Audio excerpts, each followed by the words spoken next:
Assalamualaikum warahmatullahi wabarakatuh. Saya Isniani Widi Utami, mahasiswa Prodi Manajemen Pendidikan Islam, Fakultas Ilmu Tarbiyah dan Keguruan UIN Sunan Kalijaga, Yogyakarta. Nah, pada kesempatan kali ini saya akan sedikit berbagi cerita atau menceritakan bagaimana situasi dan kondisi rakyat Indonesia semasa pandemi COVID-19 itu melanda bangsa kita. Nah, virus COVID-19 atau Corona itu melanda bangsa Indonesia sekitar awal tahun 2020, tepatnya pada bulan Maret ya, pada bulan Maret kalau nggak salah.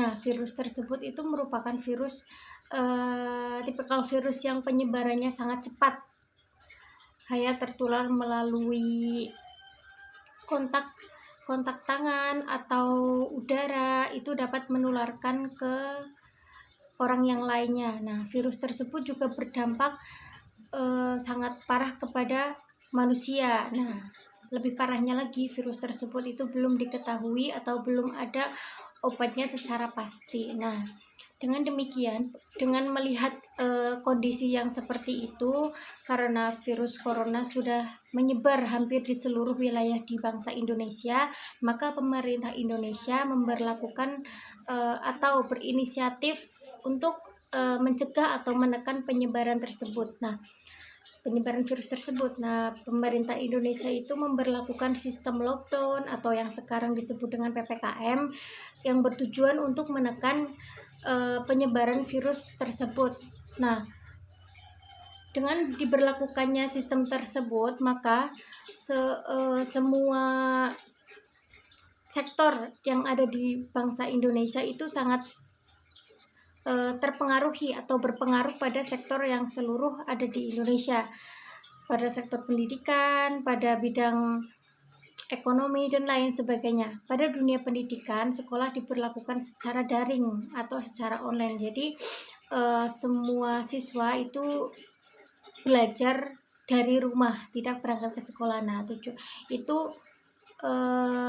bertujuan untuk menekan penyebaran virus tersebut. Kemudian pada sektor ekonomi atau pada bidang ekonomi, banyak warga yang terkena PHK atau diberhentikan dari tempat kerjanya karena mengalami kebangkrutan atau pelanggannya menjadi berkurang karena pemerintah memberlakukan sistem tersebut, sehingga warga itu tidak bisa keluar rumah, tidak bisa bekerja secara langsung, hanya bekerja dari rumah. Nah, dengan demikian banyak perusahaan yang tidak bisa memberlakukan work from home atau bekerja dari rumah, sehingga perusahaan itu atau usaha tersebut itu bangkrut. Nah, sekarang untuk memperbaiki ekonomi yang ada di Indonesia, sekarang kita memberlakukan ekonomi kreatif atau dengan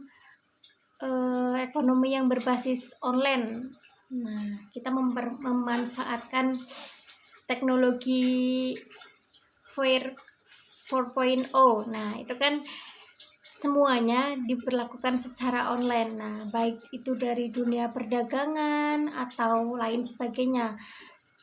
Nah, dengan demikian penyebaran virus tersebut dapat teratasi, namun sistem pendidikan atau sistem ekonomi tetap berjalan walaupun belum maksimal. Nah, sekarang banyak anak muda atau orang-orang yang berusaha melalui media sosial, baik itu berjualan fashion, terus makanan, peralatan rumah tangga, dan lain sebagainya. Nah, itu menjadi alternatif pada para pengusaha untuk tetap menjalankan usahanya. Nah, dengan demikian kita tetap dapat melakukan transaksi perbelanjaan melalui via online tersebut. Nah, sekarang banyak sekali platform yang digunakan oleh orang-orang untuk berjualan, seperti lewat Instagram, lewat Facebook, terus lewat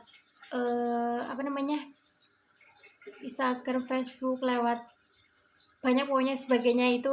Tapi yang paling banyak digunakan oleh para pengusaha itu biasanya lewat Instagram. Oh ya, kemudian sekarang maraknya juga TikTok. TikTok juga sekarang sudah menjadi wadah bagi para pengusaha untuk menjajakan produknya. Nah, sehingga dengan demikian para pengusaha tetap dapat melakukan atau memperjalankan usahanya. Nah, namun keadaan ini tidak dapat terus-menerus seperti ini karena kondisi yang sekarang banyak juga para orang yang misalnya kerja di PT atau kerja di tempat makan, itu banyak sekali yang di PHK atau diberhentikan dari tempat usahanya lah. Tingkat pengangguran di Indonesia juga sekarang makin meningkat karena adanya pemberlakuan sistem PPKM tersebut. Nah, mungkin bagi para pengusaha atau para generasi selanjutnya lebih pintar lagi atau lebih kreatif lagi untuk melakukan bisnis. Nah, terutama pada bisnis yang memberlakukan sistem 4.0. Nah, dengan menggunakan jejaring sosial kita dapat melakukan usaha baik dari semua sektor. Sebenarnya bisa dapat dilakukan melalui online, cuman kita harus tahu bagaimana ilmunya, bagaimana mempelajarinya, bagaimana memanagenya. Kita harus mulai sekarang, kita harus bersiap-siap untuk menghadapi masa yang akan datang yang kemungkinan semuanya berubah menjadi menggunakan sistem yang online. Nah, seperti itu. Tugas generasi sekarang, kita harus pantang menyerah, tetap berpikir kreatif sehingga di masa mendatang kita tetap dapat melakukan usaha tanpa harus mempekerjakan karyawannya secara langsung atau work from office, work from kantor. Kita bisa bekerja secara online gitu. Menurut saya seperti itu. Terima kasih. Assalamualaikum warahmatullahi wabarakatuh.